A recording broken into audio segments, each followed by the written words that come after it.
इसवी सन पूर्व 1500 पासून इसवी सन पूर्व 1000 पर्यंत ऋग्वेदिक कालखंड पाहायला मिळतो. तर इसवी सन पूर्व 1000 पासून ते इसवी सन पूर्व 600 पर्यंतचा कालखंड म्हणजे उत्तरवेदिक काळ. आपण ऋग्वेदिक काळातील राजकीय रचना पाहताना एक गोष्ट पाहिली होती. ती म्हणजे ऋग्वेदिक काळातील सर्वात वरिष्ठ राजकीय संस्था होती जन. बऱ्याच विसूंपासून एक जन निर्माण व्हायचा आणि विसूंची निर्मिती बरेच ग्राम एकत्र येऊन व्हायची आणि प्रत्येक ग्राममध्ये विविध कुळ असायचे. इसवी सन पूर्व 1500 पासून इसवी सन पूर्व 1000 पर्यंत या राजकीय संस्थेचे अस्तित्व आपल्याला पाहायला मिळते. पुढे जाऊन उत्तरवेदिक काळात अशा प्रकारचे बरेच जण एकत्रित आले. या जनांपासून एक विस्तृत राजकीय संस्था निर्माण झाली. याला जनपद म्हटलं गेलं.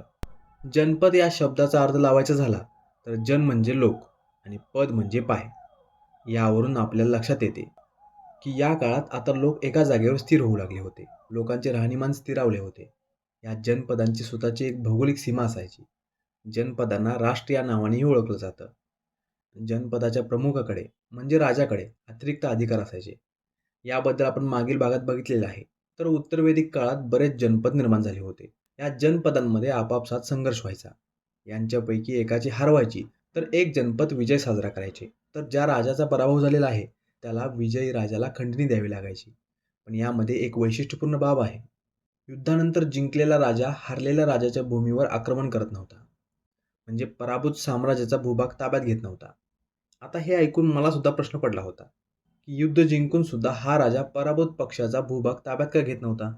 प्रत्येक जनपदातील लोक आपापल्या जमिनीवर पिकवायचे आणि त्यातून मिळणाऱ्या उत्पन्नापैकी काही रक्कम राजाला महसुलाच्या स्वरूपात द्यायचे.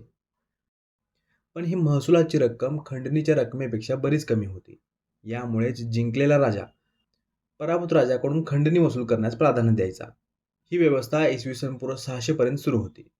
पण इसवी सन पूर्व 600 नंतर लोहपोलादामध्ये बरीच क्रांती घडून आली. यामुळे लोखंडाच्या हत्यारांचा वापर बऱ्याच मोठ्या प्रमाणात सुरू झाला होता. शेती करण्यासाठी सुद्धा शेतीसाठी लागणारे हत्यारे लोखंडाची तयार होऊ लागली होती. परिणामतः कमी कष्ट घेऊन अधिक उत्पादन मिळू लागले होते. यामुळे राजाला मिळणारा महसूल सुद्धा वाढला होता. शेतकऱ्यांकडून शेतीमधून मिळणारा महसूल नियमित होता. या कारणांमुळेच आता युद्धानंतर खंडणी न घेता जमीन हस्तगत करण्याची परंपरा सुरू झाली. आता जिंकलेला राजा हारलेल्या जनपदाला आपल्या साम्राज्याचा भाग बनवू लागला. बघता बघता राजाने आपल्या अधिकारात बरीच जनपदे आणली आणि अशा प्रकारे काही जनपदे एकत्र येऊन महाजनपदांची निर्मिती झाली. गौतम बुद्धांच्या कार्यकाळामध्ये अशी 16 महाजनपदे अस्तित्वात असल्याचे पुरावे सापडतात. सूतपिटकातील अंगुत्तरा निकाय यामध्ये महाजनपदांचा उल्लेखही करण्यात आलेला आहे. आता ही 16 महाजनपदे कोणकोणती होती हे जाणून घेऊया. या 16 महाजनपदांमध्ये कंबोज, गांधार, कुरु, पांचाल, कोशल, मल्ल, वृज्जी, मत्स्य, सूर्यसेन, अवंती, छेदी, वत्स्य, काशी, मगध, अंग आणि अस्मक. सुरुवातीला काशी. काशी हे महाजनपद सर्वात शक्तिशाली महाजनपद होते. याची राजधानी वाराणसी होती. काशी महाजनपद आर्थिकदृष्ट्या अत्यंत महत्त्वाचा भूभाग होता. कारण हे एक कापड उद्योग केंद्र म्हणून उदयास आले होते. गौतम बुद्ध जे वस्त्र परिधान करायचे, ज्याला काशेय सुद्धा म्हटलं जातं, या वस्त्रांची निर्मिती सुद्धा काशीमध्येच व्हायची. आता यानंतरचं महाजनपद कोशल. हे महाजनपद तिन्ही बाजूनी पाण्याने वेढलं होतं.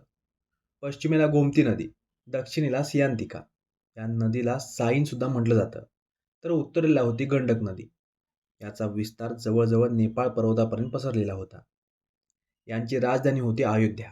अयोध्या सेरियू नदीकिनारी वसलेले एक शहर आहे आणि आजच्या काळात या भूभागावर उत्तर प्रदेश राज्य अस्तित्वात आहे. आता अंग महाजनपद. अंग आणि मगध या दोन महाजनपदांना चंपा नदी विभागते. यामुळेच अंगच्या राजधानीला चंपा म्हटलं जातं. कारण याच नदीकिनारी हे जनपद विस्तारलेले आहे. अंग महाजनपदाला त्यांच्या व्यापारी तत्वामुळे आणि बलाढ्य संपत्तीमुळे ओळखलं जातं. आजच्या भारतात या ठिकाणी भागलपूर आणि मुंगेर ही क्षेत्रे पाहायला मिळतात. आता यानंतर मगध महाजनपद. आज या मगध साम्राज्याच्या ठिकाणी बिहार राज्यातील पाटणा आणि गया हे 2 जिल्हे अस्तित्वात आहेत. मगधच्या उत्तरेला गंगा नदी होती, पश्चिमेला सोन नदी, तर पूर्वेला चंपा नदी होती. मगधची राजधानी होती राजगिरा. राजगिरा शत्रूंसाठी अभेद्य होती, कारण राजगिरा ताब्यात घेणे जवळजवळ अशक्य होतं. याला एक भौगोलिक कारण आहे. राजगिरा हे 5 डोंगरांनी वेढलेलं होतं आणि यामुळेच याला गिरिराज या नावाने सुद्धा संबोधलं जातं. यानंतरचे महाजनपद आहे वृज्जी. याचे स्थान आहे गंगा नदीच्या उत्तरेला. तर याचा विस्तार नेपाळ पर्वतापर्यंत झालेला पाहायला मिळतो. याच्या पश्चिमेला गंडक नदी होती. ही नदी मल्ल महाजनपदाला वृज्जीपासून स्वतंत्र करते.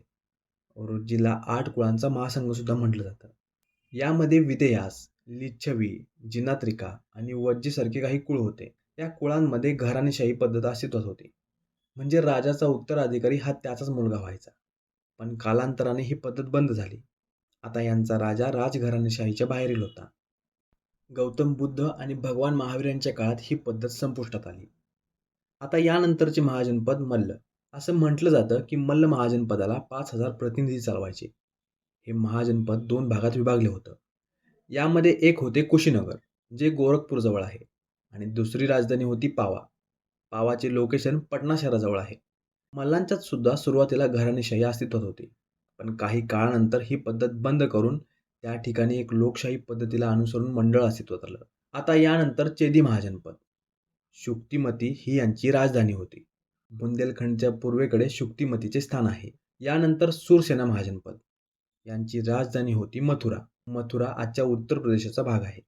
आता आपण 3 महाजनपदांना एकत्रित अभ्यासूया. यामध्ये पहिले आहे कुरु. यांची राजधानी होती इंद्रप्रस्थ आणि हस्तिनापूर. यानंतर पांचाल. आहीचत्र ही पांचाळ जनपदाची राजधानी होती. तर मत्स्य यांची राजधानी होती विराट. हे महाजनपद सर्वात जुने महाजनपद असल्याचे मानले जाते, कारण याचे अस्तित्व इतर महाजनपदांच्या आधीचे असल्याचे पुरावे सापडतात. कुरु हे दिल्ली आणि मेरठ या भागात वास्तव करायचे, तर मत्स्य हे राजस्थानमधील जयपूर आणि अलवार भागात राहायचे. आता कंबोजबद्दल जाणून घेऊया. यांची राजधानी होती राजपुरा. कंबोज महाजनपद अफगाणिस्तानच्या इलाक्यात होते. आणि जर गांधारबद्दल सांगायचं झालं तर यांची राजधानी होती तक्षशिला. अफगाणिस्तानच्या काबूलपर्यंत यांचा भौगोलिक विस्तार पाहायला मिळतो. आता यानंतर अस्मक महाजनपद.